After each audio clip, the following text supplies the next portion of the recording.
everyone, welcome to part 3 of Africa's premier sports video podcast, the Three Quarters Podcast.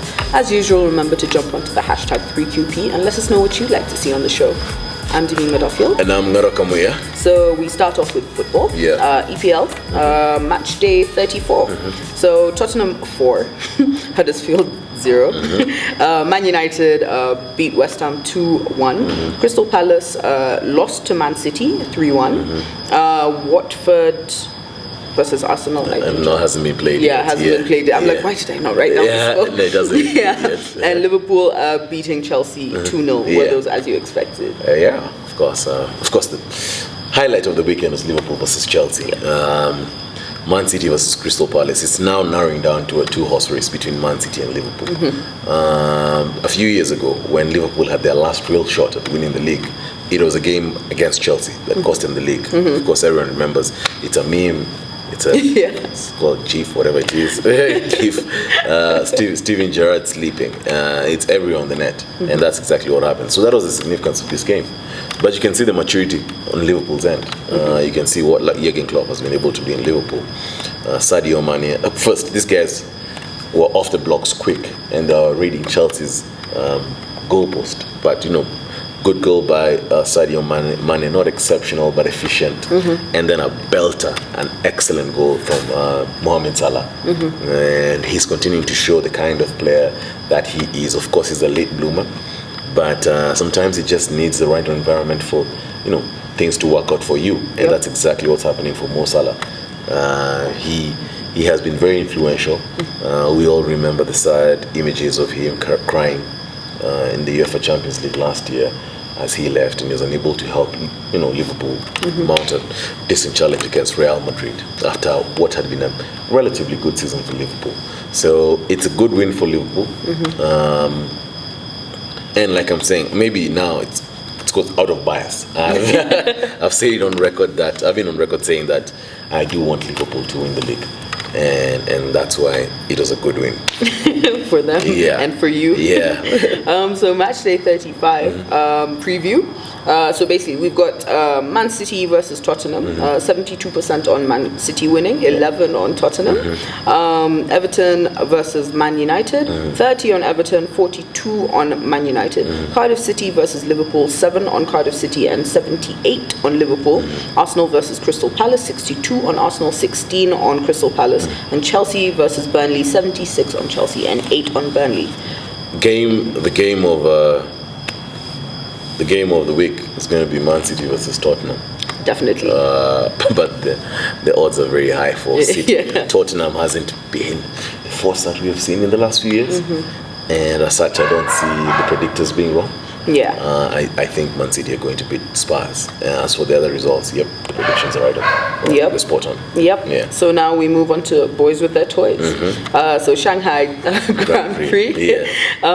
So 1, 2, 3, 4, 5 have Hamilton with 25, Bottas with 18, Vettel with 15, Verstappen with 12, and Leclerc with 10. These Mercedes boys, they're clearly a class above the rest. Lewis Hamilton did not start in pole. Valtteri Bottas started pole.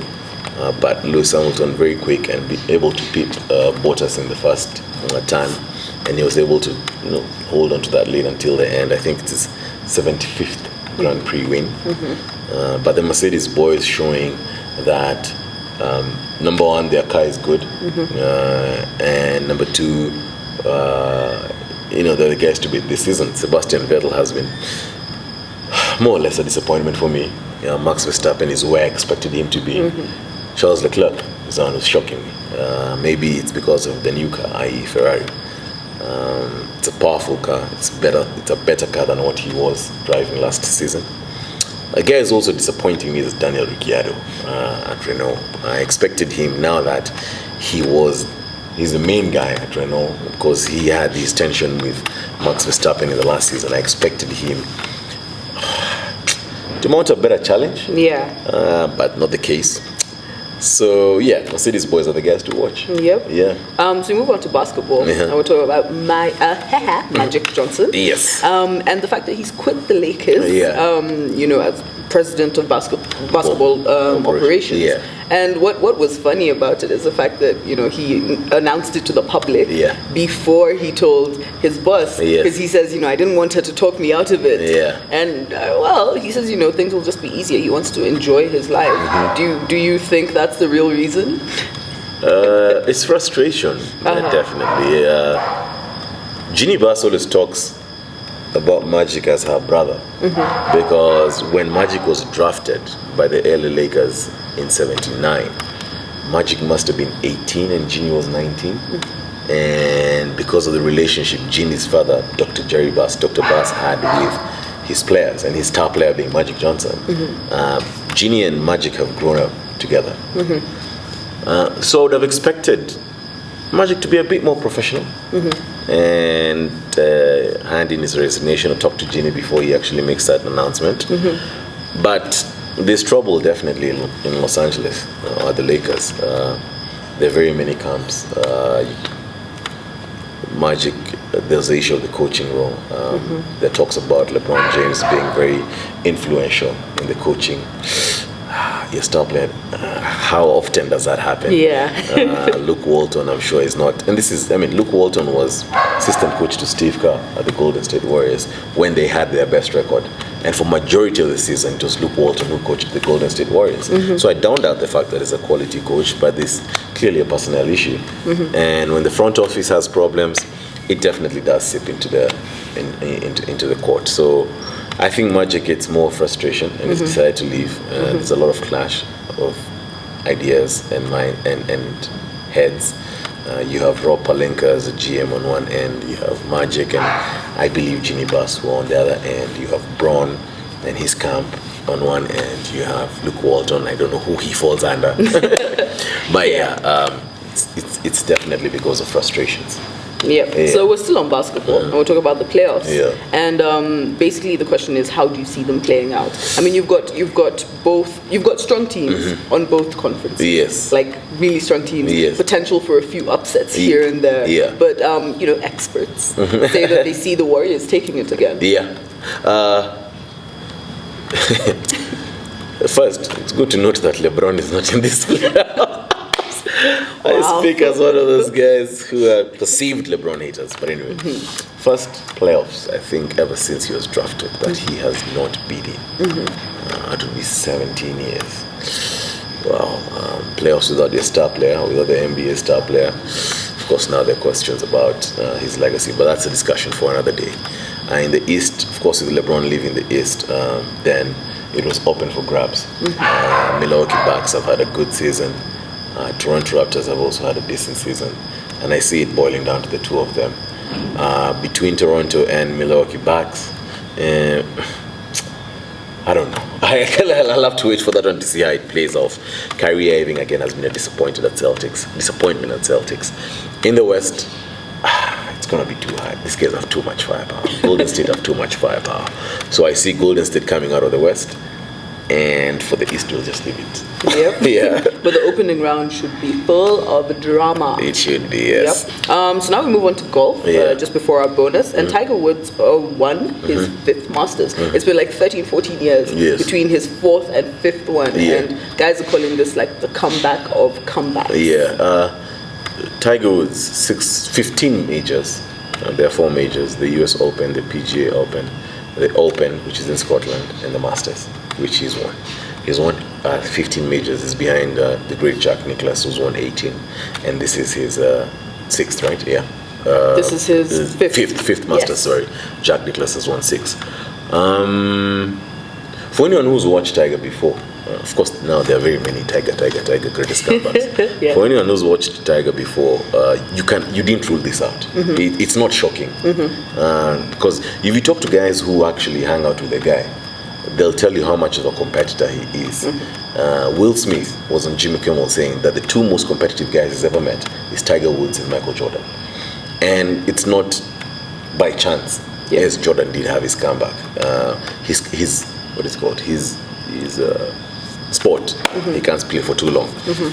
This guy is lucky. He's now 43. He's been able to come off back injuries. And just to show you the importance of Tiger in golf, the Masters tickets have doubled. when Tiger is playing. TV ratings have like doubled when Tiger is playing. So it's good for golf. Let me just say that. It's good for golf, and it's a fantastic comeback by Tiger Woods. Yep. Yeah. So now a bonus topic. I want to talk about Sports Kenya. Yeah. And it's basically, did people know of its existence? I don't think so. And and we're going to talk about basically its constitution and what its role is for sports in Kenya. Yeah. So I'm just going to read out their mission. Yes. And it's basically to develop, manage, and market quality sport and recreation facilities, services, and programs, and to encourage more stakeholders' participation in sports and recreation. Section 3 to Section 9 of the Sports Act, that's what provides for Sports Kenya. And like you're saying, their work is to manage stadia, to source for sponsorship for sports, to conduct grassroots and implement policies that favor grassroots sports. Everything to do with sports, basically, is to be handled by Sports Kenya. In a country like ours, I see the need for Sports Kenya. In some other countries are like, hey, why do you need it? I mean, each federation can run. But it's a good arm. It shows, like I keep on saying, the Sports Act is a progressive piece of legislation if only it is implemented. The guys who sit on the board of the Sports Kenya, the likes of former KRU chairman Mwangi Mudhaya, also brilliant sports minds. And those are guys who, especially from a commercial angle, if you fuse the board well, bring in some commercial minds and bring in some grassroots guys, I think you can be able to make Sports Kenya a vibrant institution in its own self that can be able to source for the required funds and implement policies. And most importantly, I think for Sport Kenya, is managing the stadia. Because they took over that from Stadia Management Limited. So managing the stadia is the most important thing for me. So look, guys, there's a body called Sports Kenya. There's an act called the Sports Act, which I'm sure guys don't know. Please, go read these things, because I'm realizing, Damima, that there's a very big gap on the management side. Guys know what happens on the ground, but guys really don't know what's on the management side. So definitely, it's always better to be knowledgeable. Let us know what you think. Let us know what you know. Remember, you can find us on social media. That is by following us on Instagram, liking our page on Facebook, and subscribing to our YouTube channel. I'm Damima Duffield. And I'm Kamuya. Hashtag is FreeQP.